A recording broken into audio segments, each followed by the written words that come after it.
Hi my dear families, இன்னைக்கு நம்ம பார்க்க போகிறது நாட்டுக்கோழி குருமா. இதுக்கு ஒரு குக்கரில் நல்லெண்ணெய் எடுத்துக்கோங்க. இதோட மசாலா பொருட்களை சேர்த்துக்கலாம்.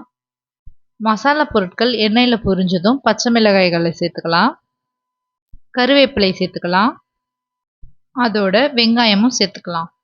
வெங்காயம் பொன்னிறமாக வர வரைக்கும் நல்லா வதக்கணும்.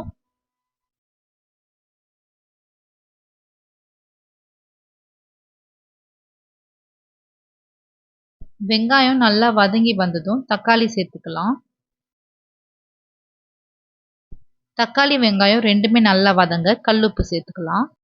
அதோட இடித்து வச்ச இஞ்சி பூண்டை சேர்த்துக்கலாம். சேர்த்துட்டு நல்லா வதக்கிடணும். சுத்தமாக கழுவி வச்ச நாட்டுக்கோழியை சேர்த்துக்கலாம்.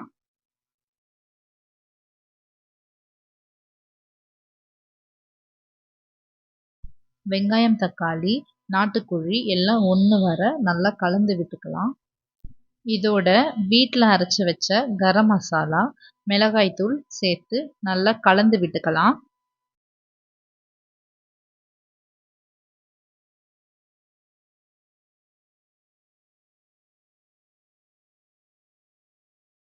இதோட புதினா இலைகளை சேர்த்துக்கலாம்.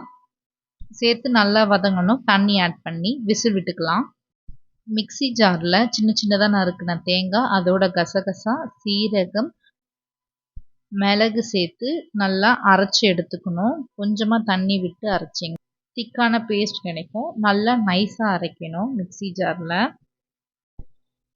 விசில் வந்துடுச்சு, ஓப்பன் பண்ணி பார்க்கலாம். ஓப்பன் பண்ணதும் கொஞ்சம் நல்லா கலந்து விட்டு சிக்கன் நல்லா வெந்திருக்கான்னு செக் பண்ணி பார்க்கலாம். சிக்கன் நல்லா வெந்திருக்கு. இதோட அரைச்சி வச்சிருக்க தேங்காய் விழுதை ஆட் பண்ணிக்கணும். ஆட் பண்ண உடனே நல்லா ஒரு கொதி விட்டு இறக்கிடலாம். இதோட கொத்தமல்லி இலைகளை தூவி ஆஃப் பண்ணிடலாம். நாட்டுக்கோழி குருமா ரெடி ஆயிடுச்சு. இதுக்கு பெஸ்ட் காம்பினேஷன் கண்டிப்பாக இட்லி தானே. ஸோ சைமல்டேனியஸாக இட்லி ஒரு சைடு ஊற்றி வச்சிடலாம்.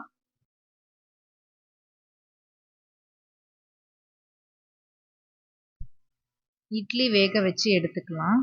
இதோட நம்ம ரெடி பண்ண நாட்டுக்கோழி குருமா வச்சு சாப்பிட்டா அவ்வளோ டேஸ்ட்டாக இருந்துச்சு.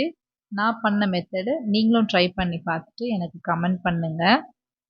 Thank you my dear families. Thank you so much for வாட்சிங் my videos and supporting my channel.